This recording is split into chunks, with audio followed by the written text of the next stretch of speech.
अस्सलाम वालेकुम दोस्तों। स्मार्ट सुपर सीडर बना के अकरम ਜ਼ਰਈ ਇੰਡਸਟਰੀ ਮਾਨਾ ਵਾਲਿਆਂ ਨੇ ਪਾਕਿਸਤਾਨੀਆਂ ਦਾ ਸਿਰ ਇੱਕ ਵਾਰੀ ਫਿਰ ਫਖਰ ਨਾਲ ਬੁਲੰਦ ਕਰ ਦਿੱਤਾ ਹੈ, ਕਿਉਂਕਿ ਇਹ ਸੁਪਰ ਸੀਡਰ ਪਾਕਿਸਤਾਨ ਤੱਕ ਆ ਇੰਡੀਆ ਵਿੱਚ ਵੀ ਹਾਲੇ ਤੱਕ ਮੌਜੂਦ ਨਹੀਂ ਹੈਗਾ। ਤੇ ਮਾਸ਼ਾ ਅੱਲਾ ਸੁਪਰ ਸੀਡਰ ਦੀ ਟੈਸਟਿੰਗ ਹੁਣ ਇਸ ਵਕਤ ਜਾਰੀ ਹੈ, ਪਰ ਇਹਦੇ ਪਿੱਛੇ ਤੁਸੀਂ ਹੁਣ ਜਦੋਂ ਦੇਖ ਰਹੇ ਹੋ ਨਾ ਕਿ ਇਹ ਸੁਪਰ ਸੀਡਰ ਤਿਆਰ ਹੋ ਰਹੀ ਹੈ, ਤੇ ਮੈਂ ਕਹਿੰਦਾ ਇਹਨੂੰ ਤਿਆਰ ਕਰਨ ਵਾਲੇ ਇਹ ਮਕੈਨਿਕ, ਇਹ ਮਿਸਤਰੀ, ਸਲਾਮ ਹੈ ਇਹਨਾਂ ਨੂੰ, ਇਹਨਾਂ ਦੀ ਮਿਹਨਤ ਨੂੰ।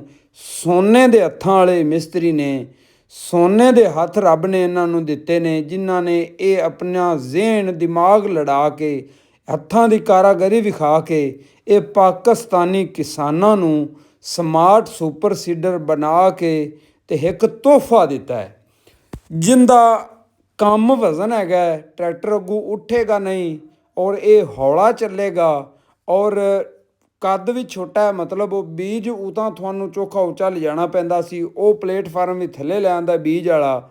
ਬੀਜ ਡਾਲਣ ਵੀ ਆਸਾਨ ਹੈਗਾ ਅਤੇ ਇਹਨੂੰ ਚਲਾਉਣ ਵੀ ਆਸਾਨ ਹੈ। ਡਰਾਈਵਰ ਵੀ ਆਸਾਨੀ ਨਾਲ ਪਿਛਾਂ ਵੇਖ ਸਕੇਗਾ। ਜਿਹੜੀਆਂ ਬੀਜ ਦੀਆਂ ਲੈਣਾ ਨੇ ਉਹ ਵੀ ਇਹਦੇ 'ਚ ਵਧਾ ਦਿੱਤੀਆਂ ਗਈਆਂ ਨੇ। ਮਲਟੀ ਸਪੀਡ ਰੋਟਾਵਾਟਰ ਦੀ ਕਾਮਯਾਬੀ ਤੋਂ ਬਾਅਦ ਅਕਰਮ ਜ਼ਰਈ ਇੰਡਸਟਰੀ ਮਾਨਾ ਵਾਲਿਆਂ ਨੇ ਜਨਾਬ ਦਿਨ ਰਾਤ ਮਿਹਨਤ ਕਰਕੇ ਨਾ ਕਿਸਾਨਾਂ ਨੂੰ ਇਹ ਸਮਾਰਟ ਸੁਪਰ ਸੀਡਰ ਤੋਹਫਾ ਦਿੱਤਾ ਹੈ।